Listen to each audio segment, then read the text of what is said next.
اعوذ باللہ من الشیطان الرجیم بسم اللہ الرحمن الرحیم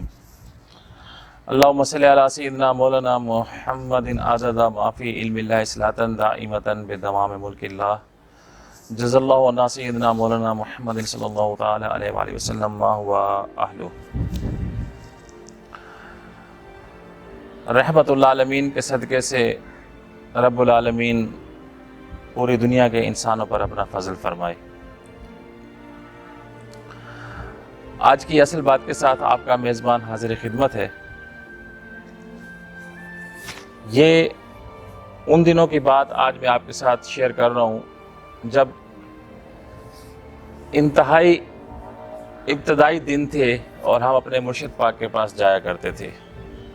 میں نے آپ کو پہلے بھی ایک دو ویڈیو میں عرض کیا ہے کہ میرے سائیں کے ساتھ، میرے مرشد کے ساتھ میرا تقریباً 20 سے 21 سال کا سفر ہے۔ تو ابتدائی دنوں میں جب ہم جاتے تھے تو حضرت جی کی محفل میں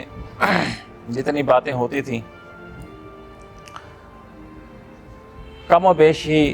جلد سمجھ میں آتی تھی، نہیں تو اکثر ان سے ہم پوچھتے تھے کہ اس بات سے آپ کا کیا مطلب ہے یا کیا معاملہ ہے۔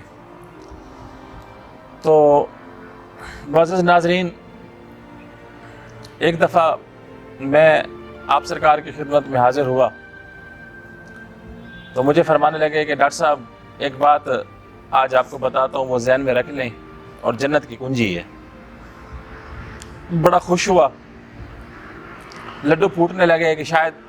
کوئی وظیفہ بتائیں گے، کوئی عمل بتائیں گے، کوئی ایسی نصیحت کر دیں گے جس سے انشاءاللہ تقدیر بدل جائے گی۔ تو چونکہ انہوں نے اپنی مادری زبان سرائیکی زبان میں یہ بات فرمائی تھی تو ایک دفعہ میں آپ کے ساتھ سرائیکی میں وہ شیئر کر لیتا ہوں اور پھر جن احباب کو سمجھ آ جائے گی تو جو سرائیکی کو سمجھنے والے ہیں، باقی جو اور زبانوں کے میرے ناظرین ہیں تو ان کے لیے پھر میں اردو میں بھی اس کو سلیس کرنے کی کوشش کرتا ہوں۔ تو فرمانے لگے کہ ڈاکٹر صاحب مانل سمپو بھیرا کو قتل کرچا، مانل سمپو بھیرا کو قتل کرچا، حرام کھا پی جنت ملسی ہے۔ بڑا حیران ہوا اور یقیناً آپ بھی حیران ہو رہے ہوں گے کہ یہ آج کیسی بہکی باتیں ہو رہی ہیں، لیکن جو اصل بات ہے وہ تو آپ تک پہنچانے کی میں کوشش کروں گا نا۔ تو فرمانے لگے کہ کچھ سمجھ میں آیا؟ میں نے کہا حضور آخری بات کی تھوڑی سی سمجھ آئی ہے، پہلی دو باتیں میرے سر سے گزر گئی ہیں، معذرت چاہتا ہوں۔ فرمانے لگے میں نے کہا ہے کہ مان السمپو یعنی ماں کے ساتھ سو جاؤ۔ تو گھر میں جب آپ آرام کرتے ہو، سوتے ہو، آپ کا بستر کیسا ہے؟ مخملی ہے، فوم والا ہے، کپاس کا گدا بنا ہوا ہے، کیا ہے؟ ڈبل بیڈ ہے؟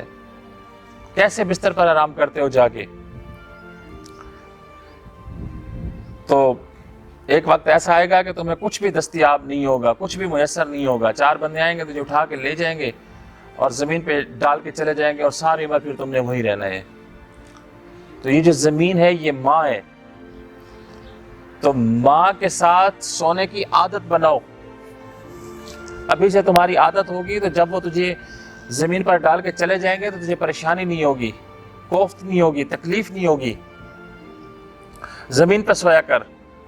اور کوشش کر کے زیادہ آرام دہ بستر نہ ہو۔ زیادہ آرام دہ بستر میں پھر آگے دو باتیں انہوں نے جرا میں بتائی ہیں کہ جتنا زیادہ سکون ہوگا اتنا اللہ تعالیٰ سے غافل ہو جاؤ گے۔ جتنی پرسکون نیند آئے گی اتنا زیادہ غفلت کی نیند سو گے، جتنے غفلت کی نیند سو گے اتنا اللہ تعالیٰ سے دوری کا احتمال ہوتا ہے، ڈر ہوتا ہے۔ وقت پر آنکھ نہیں کھلے گی، نماز رہ جائے گی اور جو معاملات ہیں دین کے ان سے غافل ہو جاؤ گے۔ اس حد تک بستر ہو کہ سکون بھی ملے اور اللہ رسول کے جو احکامات ہیں وہ پابندگی سے اور وقت کے تعین کے مطابق ادا ہوتے رہیں۔ تو زمین کو انہوں نے ماں سے تشبیہ دی ہے کہ ماں کے ساتھ پیار کرو، ماں کے ساتھ سو جاؤ تاکہ جو ہم نے اپنی آخری زندگی گزارنی ہے وہ چونکہ زمین پر ہی گزارنی ہے اور زمین پر کچھ بھی نہیں ہوگا، تو پھر اللہ نہ کرے اللہ تعالیٰ تمام مسلمانوں کے لیے جو آخرت کی زندگی کے جو اسباب ہیں وہ مخملی کر دے، اور کسی کو بھی قبر میں تکلیف نہ ہو، اللہ تعالیٰ قبر کے عذاب سے اور ہمیں محفوظ فرمائے، اور پوری دنیا کے مرحومین جو اس دنیا سے رخصت ہو چکے ہیں اللہ تعالیٰ ان کے لیے بھی آسانیاں پیدا فرمائے، اور جن لوگوں نے جانا ہے اور جو لوگ پراپر تیاری کر رہے ہیں اور جو نہیں بھی کر رہے ہیں تو اللہ تعالیٰ ان کے لیے آسانیاں پیدا فرما دے۔ یہ تو تھا پہلی بات۔ اب جو دوسری بات ہے تو آپ نے فرمایا کہ بھرا کو قتل کر چھوڑ، تو انہوں نے اپنا دائیں ہاتھ اپنے بائیں بازو کے اوپر پھیرا، تو فرماتے ہیں کہ جس کو تم بھی ابلیس شیطان مردود کہتے ہو میں بھی وہی کہتا ہوں، یہ ہر وقت 24 گھنٹے ہمارے بائیں طرف رہتے ہیں، اور ہم سگے بھائی آپس میں ایک چارپائی پر بیٹھنا پسند نہیں کرتے، ایک صوفے پر بیٹھنا پسند نہیں کرتے، ایک دسترخوان پر بیٹھ کر کھانا کھانا پسند نہیں کرتے۔ یہ ایسا نامراد ہے کہ یہ ان تمام حالات میں بھی ہمارے ساتھ اور ہر حالات میں ہمارے ساتھ، تو بھائیوں سے زیادہ پیار کرنے والا یہ مردود ہے۔ تو اس شیطان مردود کی جو حیثیت ہے وہ بھائیوں کی طرح ہو گئی ہے، ہم نے تو اس کو بھائی بنا کے رکھا ہوا ہے۔ تو فرمانے لگے کہ یہ جو بھائی کی حیثیت رکھتا ہے اس بھائی کو قتل کر دو۔ پھر اسی بات کی آگے انہوں نے جو شک نکالی ہے وہ یہ نکالی ہے کہ یہ جو ہمارا نفس ہے جسے ہم نفس امارہ کہتے ہیں، اس کے حوالے سے پھر انہوں نے آگے جرا نکال لی کہ اس کو قتل کرو، اس کی خواہشات مت پوری کرو، اس کی خواہشات پوری کرو گے تو ہار جاؤ گے، زندگی کی بازی ہار جاؤ گے، اخروی زندگی کے لیے کچھ نہیں بنے گا۔ اس کی مثال میں چھوٹی سی میں اپنے حضرت جی کی بات کو آج گرا لگا کے بات کر لیتا ہوں۔ جیسے آج کل ہمارے پاس رمضان شریف کا مہینہ ہے، ہم سارا دن خالصتاً اللہ کی رضا کے لیے نہ کچھ کھاتے ہیں نہ کچھ پیتے ہیں، صرف اس کے خوف سے ہم پانی نہیں پیتے، ہم پیاس برداشت کرتے ہیں۔ رب کائنات کی محبت میں ہم لوگ اور آقا علیہ الصلوۃ والسلام کی سنتوں پر عمل کرتے ہوئے ہم کچھ نہیں کھاتے پیتے، اور اگر جیسے سارا دن یہ وسوسے ڈالتا ہے کہ آج تم ٹھنڈا پانی پی لینا، آج تم ملک شیک پی لینا، آج تم دودھ پی لینا، آج سموسے کھا لینا، آج پکوڑے کھا لینا، کئی خواہشات دل میں آتی ہیں سارا دن، اور اللہ تعالیٰ کی توفیق سے جو افطار میں ہوتا ہے ہم افطار کر لیتے ہیں۔ لیکن اس کی جو اعلیٰ خواہش ہوتی ہے وہ یہی ہوتی ہے کہ آج یہ ہو اور وہ، اور تو حضرت جی اس وقت بھی یہی فرما رہے تھے کہ اس کی نفی کر دو۔ فرض کریں کہ یہ اگر ٹھنڈا مانگ رہا ہے اس کو گرم دے دو، بس اس کو جب گرم ملا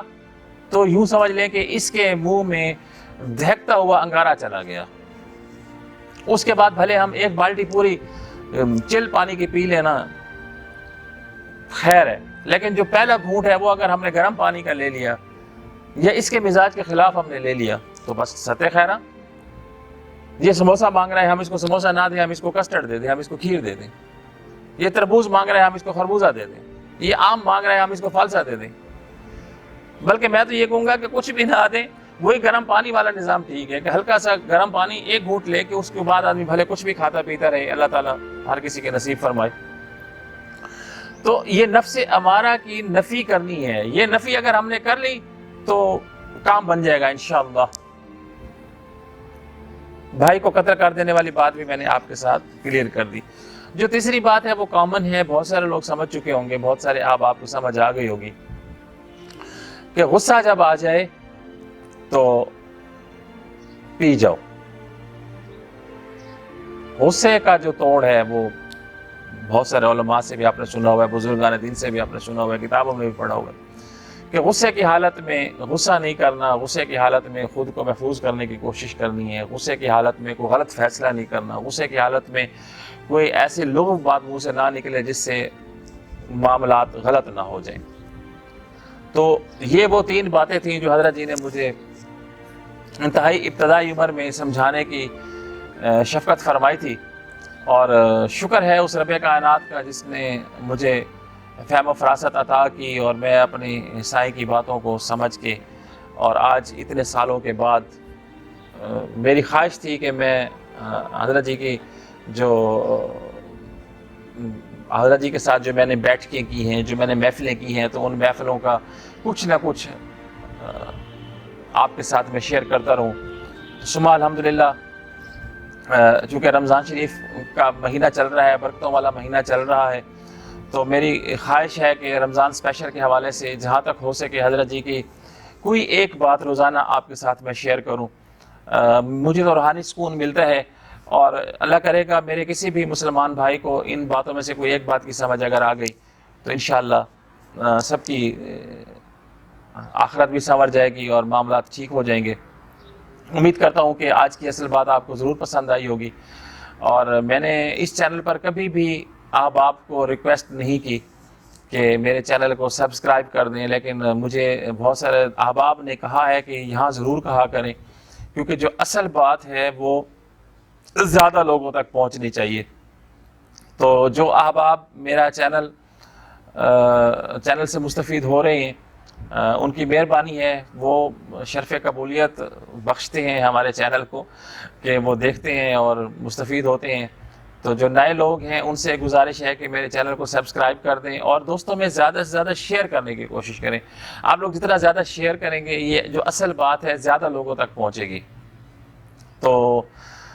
نیک تمناؤں کے ساتھ آپ سے اجازت چاہتا ہوں. اپنا خیال کیجیے گا. اگلی ویڈیو تک کے لیے اللہ حافظ.